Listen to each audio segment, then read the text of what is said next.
Welcome to Grace Bible Church Pearlside Online. We conclude our series, Love Is, with a Christ-centered look at how true love lets go, yet holds on, while making room and leaving room for change. Discover God's grace for receiving and restoring broken relationships while refusing to be robbed. Sometimes in life we go through difficult relationships that seem to have irreconcilable differences. They're difficult. And relationships that start well seem to go south, or perhaps they've never done well. Tullian Tchividjian is the grandson of the great evangelist Billy Graham. He pastors a great church in Fort Lauderdale, Florida today, but his story has been quite a journey, and I want you to take a look at his testimony for the next 3 minutes. Watch this. I'll never forget the afternoon when my dad said, you're out of here. I lost my temper, and my younger brother got so scared at what he was watching that he called 911 and the police came. So there I am in my mom and dad's driveway, sitting in the back of the police car, looking out the back window at my mom, who's weeping, literally watching her 16-year-old son sitting in the back of a police car getting ready to be taken away. Life with 16-year-old Tullian was tearing the Tchividjian family apart. His parents did everything they could for him. Private schools, counseling, but nothing worked. Then one night, after an intense argument with his parents, his dad told him to leave. The police were there to escort him out. I felt no remorse. I felt no regret. In fact, I was actually happy and pleased with my achievements. I was now free to live every young guy's dream. Now Tullian had time to do whatever he wanted, and that meant surfing. It wasn't that Tullian grew up in a dysfunctional or abusive home. In fact, his parents were loving Christians who taught him to love God. I never doubted the existence of God. I never disbelieved in the authority of the Bible or in the reality of Jesus and the cross. Never. My problem was not intellectual. My problem was experiential, and that means I just simply wanted to have fun and live my life the way I wanted to live it without anyone telling me what to do. And my great fear was that if I surrendered my life over to the Lord, He would strip me of all of the fun and excitement that this world has to offer. Tullian stayed with the families of friends until they kicked him out too. He dropped out of high school and worked at restaurants and in construction. But instead of paying his bills and his rent, he wasted his money on drugs, alcohol, and girls. I stole. I was a thief. From every employer I ever worked for, I stole. I was a survivor. I knew how to make ends meet. I knew how to get what I needed and what I wanted. Tullian met Kim, a waitress he worked with at a local restaurant. Although she was attracted to Tullian, she knew he needed to grow up. I almost thought, as much as I liked his personality and him, there was an element of where I thought he was a project for me. Like, this guy needs my help. Tullian reconciled with his parents and took Kim to dinner at their home. There's just something different about this family. And I didn't know it at the time, but it was because God was the center of their home. Kim became a positive influence on Tullian's life. At that point, to be honest with you, even though my heart was far from the Lord, I actually started to become much more responsible, holding jobs, keeping apartments, learning how to pay bills, and for the most part, earning an honest living. At the right young age of 21, I came to the sobering realization that there has to be more to life than what this world offers, and there has to be more to who I am than what I'm experiencing.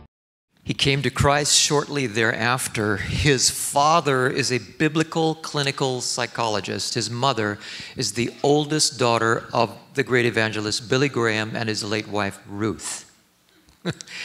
And you look at this, and that's not all of it. His background gets worse before it gets better. And now he pastors a church on the East Coast. How does that happen? the truth, if there is any proverbial example of a modern day prodigal son, it would be Tullian Shavidian. And when you're in the Graham family, all right, you go, well, how does that happen in a God-fearing, God-loving family? And how does that recover? I don't know what set of relationships you're in today, but God made us for relationships. The most important relationship, however, is the one that first we have with Jesus. And then from that, all else follows. The keys to the restoration comes from the story or the parable traditionally known as the prodigal son. And we're going to go there today in Luke chapter 15, because his mother and father followed this to the T. And today, they have the son that they always dream they would have. Jesus tells the parable of the prodigal son, and it begins in the 11th verse. Jesus says here, there was a man who had 2 sons. The younger one said to his father, "Father, give me my share of the estate." And so he divided his property between them. Let's pause here. In Mideastern culture, this was unacceptable. This was rude, dishonoring. He was essentially saying to his father, "You are dead to me. I disrespect you, and it is I accept being disowned by you." But what we find here is there's no mention of Jesus in telling the story that his father took his entitled rights to bash his son. He had every right to do so. And what he pretty much did was he let his son go. There was no angst expressed. There was nothing that Jesus says here of anger. He just let him go. But you read between the lines as we come through the story, he let him go, but he held on to him. And what I mean by that, whatever relationship that's strained or apparently irreconcilable you want, whether it's your son, your daughter, a friend, whatever it is, sometimes we have to let them go, but hold them in prayer. 9 chapters prior, Jesus teaches in the 6th chapter of Luke, "Bless those who curse you." How many of us do that? But you say, "Jesus, help me to put on the action by your strength and power to bless them." Jesus says there's power in that, and then pray for those who mistreat you. How many of you pray for those? How many of you have been mistreated? How many of you are being mistreated now? Pray for them. Bless them. I know you're looking at me like, "You're nuts, man." Jesus says, do that. And here's a motivation for you in Hebrews. The writer says, because Jesus lives forever, he has a permanent priesthood. Therefore, he is able to save completely those who come to God through him. There is no other way we come to Father God except through a personal relationship with Jesus Christ. Because he always lives to intercede for them. Get the picture. Jesus Christ, the Son of God, is at the right hand of his Father, and he prays for us today. And when we pray what's on our heart, for perhaps strained relationships like prodigal sons, guess what? Jesus prays with us. He takes our prayers and presents them to the Father. That's powerful. I don't know about you, but that's life-changing. How many of you know that when you pray and Jesus prays what you pray and presents that to the Father, and the Holy Spirit who lives in you expresses prayers in the Spirit that you can't even utter? That's powerful. How many of you know that even the worst relationship you're facing can change? Right? That's how marriages stay together. That's the only reason my wife can stand me today. She has prayed for me. She deserves a far better man. When you really get down to it, we deserve nothing from God except judgment. We were all born into sin. We were born sinners to the core, but because God loved us. And we have salvation. But today, Jesus still prays. He prays. So when you pray, when you bless, when you pray for those who have used you, despitefully criticized you, there's tension. Guess what God is doing? He is working. Jesus is praying your prayer to the Father. Whoo! See, but when we're cursing, we're gossiping, we're criticizing, is Jesus praying?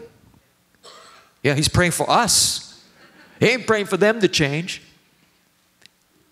I don't know who you're thinking about right now. I know names and faces have come before you, but you will not say to protect the innocent. But God knows. God knows.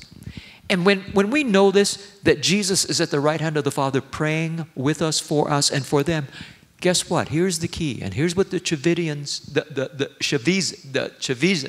Chavidans, it sounds like the Vulcans in Star Trek.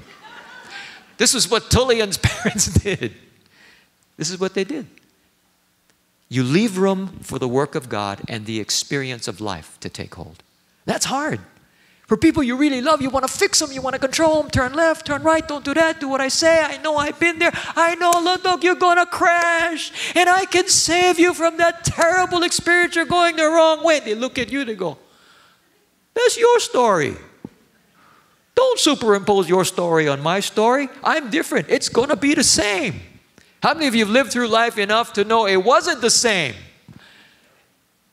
One guy. But sometimes we got to let him go. We have to let life ripen. The story continues. Not long after that, the younger son got together all that he had, set off for a distant country. He set the boundary thick. He didn't want his papa looking over his shoulder. Leave me alone. For a distant country, and there squandered his wealth in wild living. After he had spent everything, there was a severe famine in that whole country, and he began to be in need. He began to be in need. And so he went and hired himself out to a citizen of that country who sent him to his fields to feed pigs. He longed to fill his stomach with the pods that the pigs were eating, but no one gave him anything. In Medes culture, this was absolutely, you'd rather die than do that. It was so undignifying. But here he was at the very bottom. And look at what it says here. When he came to his senses, life has a tendency to help us come to our senses, to strip us from all entitlement. When he came to his senses, he said, how many of my father's hired servants have food to spare? And here I am starving to death. I will set out and go back to my father, who he had basically declared to be dead to him earlier. And I will say to him, Father, I have sinned against heaven. Notice the order, against heaven and against you. That's what happens when we come to our senses. We realize more than the relationship horizontally, it's the one we have with God or don't have with God. I have sinned against heaven and against you. I am no longer worthy to be called your son. Make me like one of your hired servants. Yes. He realizes in the culture of that day, he was no longer deserving of sonship, and he should have been dead to his father. He is broken, he's humbled, and void of any sense of entitlement. I was speaking with Leslie Wilcox, who is president and CEO of PBS, longtime television anchor, journalist, award-winning. She won Woman of the Year in 2013, one of the finalists. She's going to share with me her story on Easter in our morning services. And she says, you know what? As she unfolded her story when we got together to prep for that moment, she said, the difference was when I got broken and I got humbled. Because for me, she said, life was about verifying facts and figures and concrete evidence. She grew up in a Christian home in the same church that I did, Grace Bible Church, Honolulu. Her mother's prayers helped me be here today. Great woman, Blanche. Her mother and my mother were in the same prayer group, and they realized, because I was a renegade guy, I was kicking music in Waikiki. My mother used to do everything in the book to try to get me to come to church. And it was when she stopped trying to get me to come to church and just started praying with Leslie's mother in a prayer group that I began to change. And I don't know how many of you love your children, but you can't stand the way they behave. Anybody here? Okay, just checking. Unless you have unless boy and girl wonder has been born to you and they're angelic all the time. Anybody here? Okay, because if you're here, you're blind. Lacking in total discernment. Now, you come to your senses when you're broken and humbled, and this is what happened with the son. Now, here's a big statement I want to leave with you. Often when we let go and do nothing except pray, God holds on and does everything. Because we have to let them go. It's really hard to let them go. People you really care about, you love, and then you can see the cliff ahead. You're going, no! But sometimes they have to fall off the cliff. But here's the deal. If we're praying, when they fall off the cliff, sometimes God catches them because in the descent, they're going, I'm sorry. Oh my God. They're texting on the way down. OMG, they're Facebooking. Some guys are Instagramming, you know what I mean? They're posting on the way down, but they're sorry. Oh my God. Some guys, they have to boom, hit the ground, and that was the prodigal son. That was Tullian. Tullian, if you study his life, on the way down, it made him more excited. The adrenaline rush was going, wow, this is fun. This is everything I thought it would be. Now, it was Kathy. She'd be repenting as soon as she got off the cliff. Kathy's wired differently. Some of you are like Tullian. Yes, a run of my life, baby. It's adrenaline rush, Space Mountain. Yeah. And some of you go, what did he drink this morning? Half calf from Starbucks. If I drank full calf, I would be flying right now. The prodigal, he had to hit the ground, splat. iPhone broke. All the apps dysfunctioned except the one connected to God. And that's what Leslie told me. So together we're going to do Easter. Anyway, when we let go and do nothing except pray, guess what God does? He becomes their father. He really becomes their father. It's almost like he's saying to the prodigal father, it's fine, you're praying, because I'm sure he did. Jesus doesn't say it, but we assume it. It's okay, I got this kid. I gave him to you, I made him like that. And in the pig slop, he'll come to his senses. Life will ripen him, but you keep praying for him. See, when we do that, Jesus is praying with us. He's praying to the Father with us for that relationship that has caused you so much pain. It's the most powerful thing in the world. And then guess what? When we do that and they return, receive them with mercy. Because the tendency is, and the Middle East culture would have been, you're no longer my son, you kneel. You will be a servant. That's why the son said what he said. The culture of that, he was done. So this was a radical parable. Receive them with mercy. The story continues. He got up and went to his father, but while he was still a long way off, his father saw him and was filled with compassion for him. He ran to his son, that was unorthodox, threw his arms around him, that was even more unorthodox, and kissed him. That's weird. This is the prodigal son. This is not the prep school star. This is not the guy who scored the touchdown. This is not a touchdown dance. This in Mideastern culture was embarrassing. This is insulting and undignifying. Fathers, elder, you read stuff and dignified elder fathers, they don't do that. You wait for the son to come. Kneel. I told you. How many of us do that, right? I've done that. I told you I was right, as if they need to hear that. It's called piling on. He threw his arms around him and kissed him. The son said to him, Father, I have sinned against heaven. Notice the order again, so you know the work of God's been done in his heart. Greater than an offense against his father is against God. I am no longer worthy to be called your son. I would suggest to you that he came back because when he left, there is no evidence that the father got on him.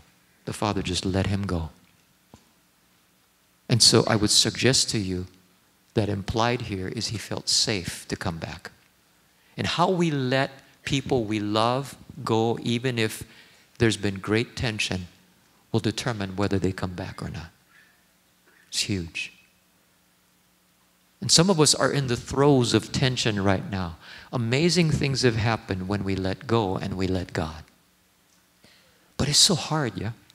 We like being in control.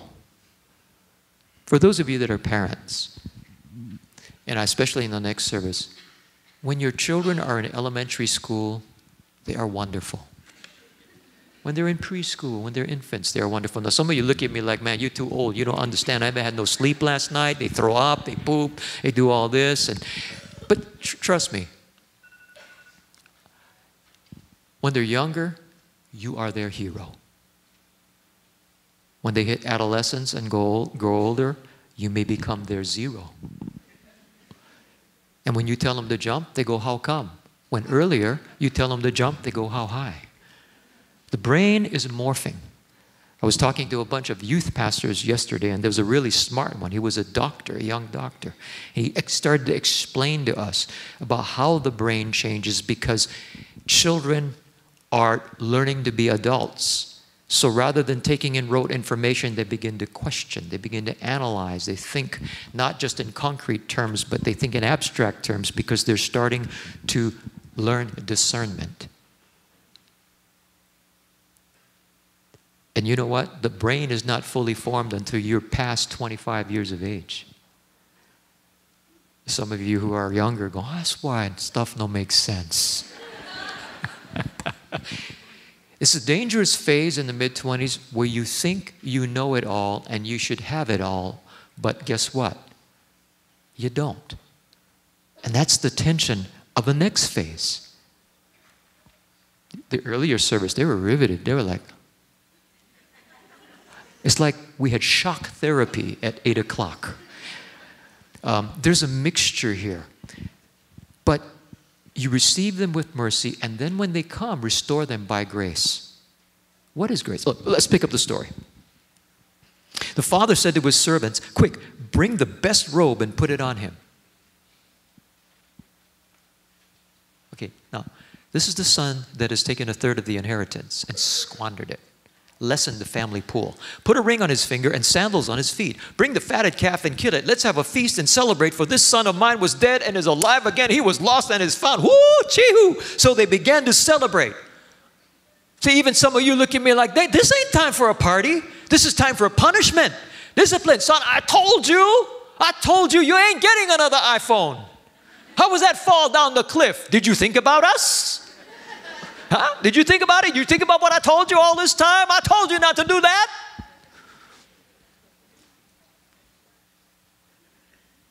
Let that sink in. No, we don't see that. They began to celebrate. Celebrate, celebrate, dance to the music. Celebrate, celebrate, dance to the music. Sing it with me. Come on, celebrate. See the person who's giving you pain right now. Celebrate, celebrate. You ain't singing. What's the matter with you people?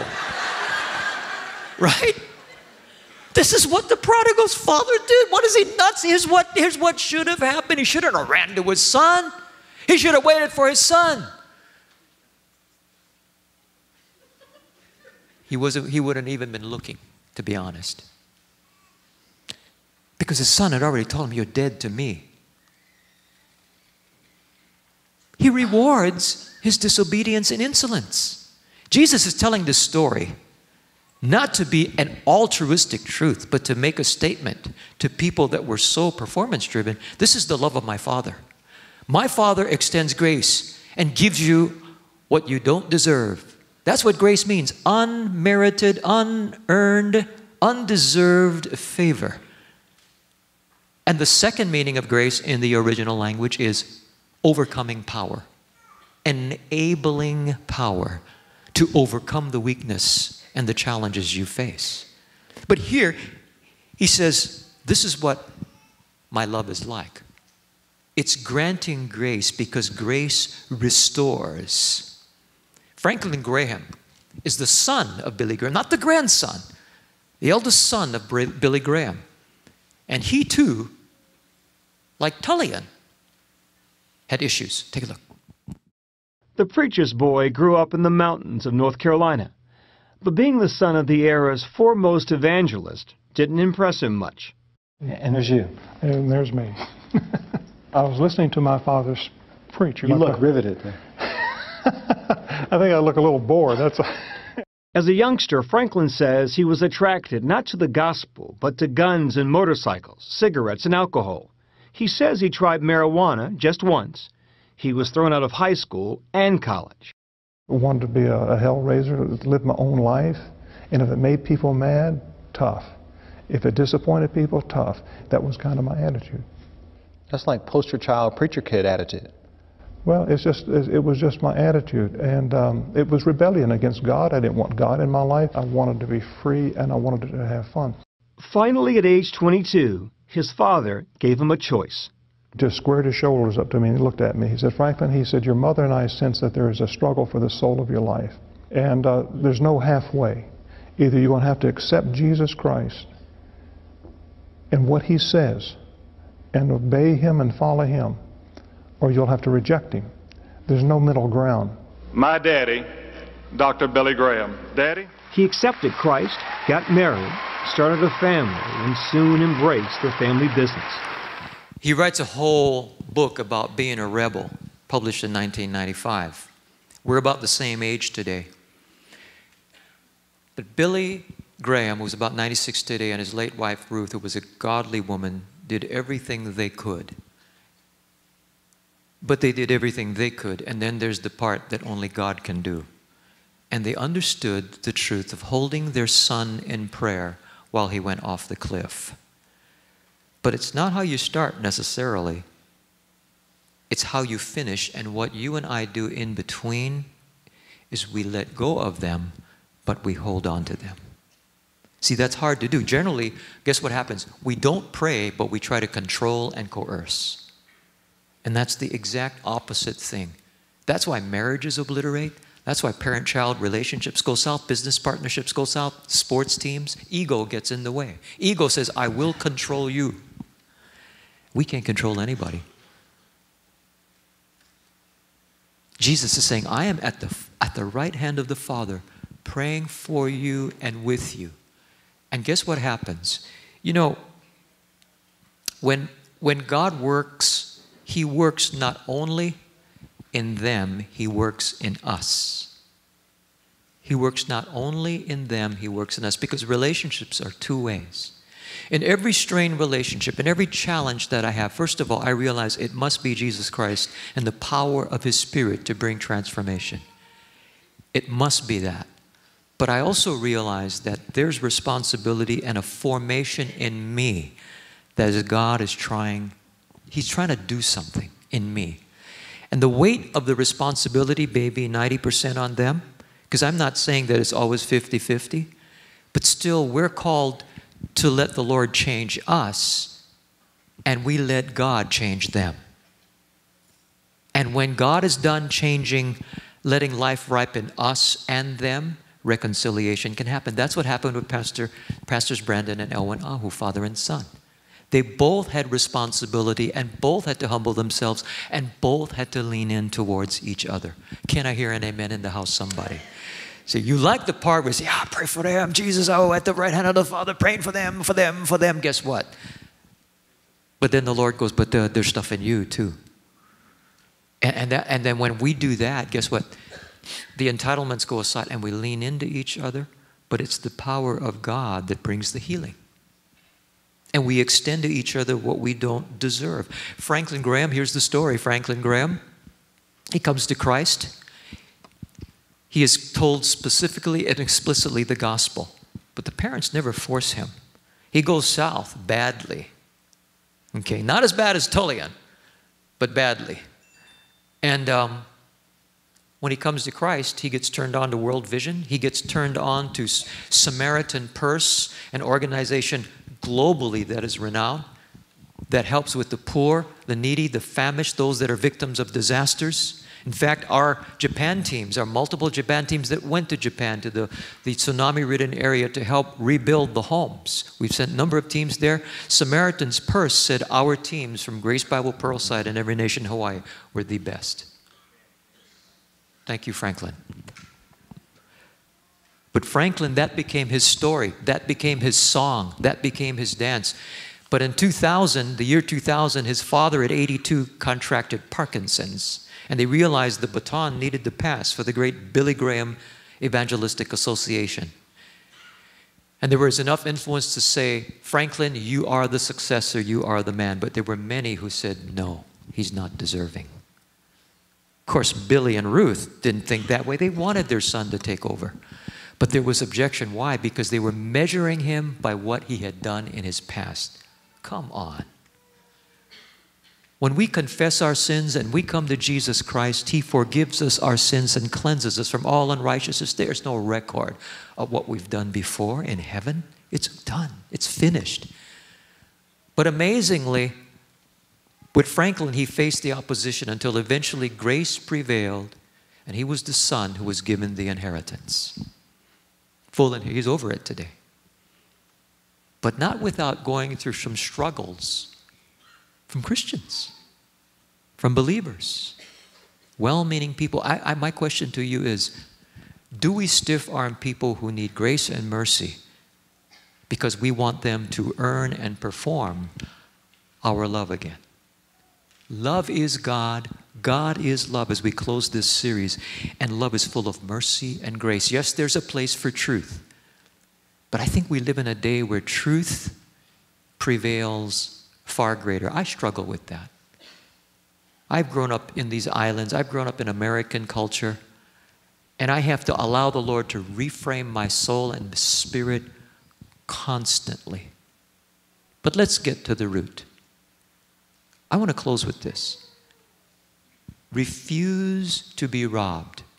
In this culture of achievements, value relationships over possessions. Because the reason why this relationship goes south, the reason is because material possessions and wealth and achievements and success got in the way. Let's look at the story as it concludes. Meanwhile, the older son was in the field. There were two sons, remember this. When he came near the house, he heard music and dancing, but he was angry and refused to go in, and his father came out and entreated him. But he answered his father, "Look," he says, "these many years I have served you, and I never disobeyed your command. Yet you never gave me a young goat that I might celebrate with my friends. But when this son of yours came," ooh, your son, not my brother, your son. "When this son of yours came," he distances himself, "who has devoured your property with prostitutes, you killed the fatted calf for him." And he said to him, "Son, you are always with me, and all that is mine is yours. It was fitting to celebrate and be glad, for this your brother was dead and is alive. He was lost and is found." Here was the issue here. This was a joint inheritance. And the larger inheritance would go to the elder brother. And the elder brother was upset. I neglected to mention this in the earlier service. He had the larger inheritance. And now he's going, "Younger brother has squandered part of my portion. A third of the inheritance is gone. Now there's less of the pie to cut up." He wasn't about the love of his brother or his father. He was about the stuff. He was about the goods. He was about what he could get and what he would inherit at the end of the day. And so he performed. He behaved on the outside to please his father for what he would eventually receive. It is the total opposite of our relationship with God. We don't serve Him because of what we get from Him. Our Father in heaven, we serve Him because we love Him. And He gives us grace, unmerited favor, mercy. What we don't deserve, what we deserve as sinners born into this world from the fall of Adam is death and judgment and hell. But God so loved the world that He gave His only begotten Son, the Son of God, the movie playing during this season. And essentially He said, "Son, I'm sending you to take upon my wrath for their sin. You will shed your blood for the cleansing or the sending away, the remission of their sins. You will pay the price on the cross and suffer for their forgiveness, because after all, we made them. They are our sons and daughters, and we will pay, you will pay for them. They will not receive what they deserve. We will put upon them unmerited favor because of our love. And son, you will become sin on that cross for them, so that they will never receive what they deserve, so that at the end of the day we can be a family in all of eternity again." That is the gospel. And as we come into this Easter season, we should be overwhelmed with the fact, God so loved me that He put the wrath we deserve on His Son. And when we look at the cross, we go, that is the greatest story ever told. Incomprehensible love. The love of Jesus. That's why the parable is told. He wanted to shock a lot of people in that culture. This is what my love is like. It ravishes people with such grace that they should also look at the relationships that they live with the same grace. Yes, the point was about our Father's love for us. But it works the same horizontally, because all of the Bible, all of the law of God, the standards of God can be fulfilled in one command. Love your neighbor as yourself. As I have loved you, so love them. That we can only do by saying, God, please help me. Oh my God. Do you think that it was easy for Tullian's parents? By the way, his dad is a clinical counselor, biblical psychologist. His mother's a speaker and an author, oldest daughter of Billy Graham. Do you think that it was hard? I mean, how do you come to the place where you kick your 16-year-olds? 16. We're not talking 26, 16. How do godly people kick their son out of the home? He was a bad boy. He was starting to create collateral damage to others. You talk about letting go. That's really letting go. This was umpteenth chances in his past. I mean, how does that happen? But they held on in prayer. And he pastors an incredible church in Fort Lauderdale, Florida today. Amazing. And Franklin, son of Billy. Billy Graham has said, if I could do it all over again, I'd pick 12 guys and do small groups. Essentially, I'd raise up leaders in those groups that would go to the entire world. Ruth, his late wife, has been quoted as saying, when she was asked, and by the way, that was a CBS correspondent, that wasn't a CBN correspondent that interviewed Franklin. She said, 1/2 of my husband, because of his love for God and his prayer life, 1/2 of him is better than the 100% of any other man. And oh, that my wife would say that about me. That would be grace, undeserved favor. And Franklin returns, not to I told you so, but to the loving arms of Billy and Ruth. And today he stands over it all. Many of us are in the in-between. You're trying to love friends that are falling off the cliff. I just want to say to you, don't fall off with them. Remember, as you pray for them and bless them, Jesus at the right hand of the Father prays for them and for you and I. And only great, wonderful things can happen. The mistake we make is we let them go and we go, you're dead to me. And it seems noble. It's not. While they're falling off the cliff, cursing you, pray for them. Bless them. Don't do this back. Don't do that. Jesus in the Prodigal Son parable is saying, no, hold on to them in prayer. Let them go. As they're leaving, don't kick them out the door. God knows I've done that. We all have. But today can be a new day. Because how they leave will determine whether they feel it's safe to come back. In any relationship. But remember, it starts at the throne of God. Understanding Jesus, who understands all of this, He gave His life for us, is waiting to pray with us for the ones you love. As we close this series, what is love? Love is God. God is love, full of mercy and full of grace. God has a way of becoming their Father when we let them go. And some of you, I know, your minds are going, well, what about the discipline? What about... Guess what? I was talking with Leslie. Leslie says, you know when you hit the ground, it hurts. So you know when a guy falls off the cliff, hits the ground, breaks his neck, breaks his leg, let that speak for itself. When they come limping home, don't whack them again. Because when we do, it's about us. It's not about them.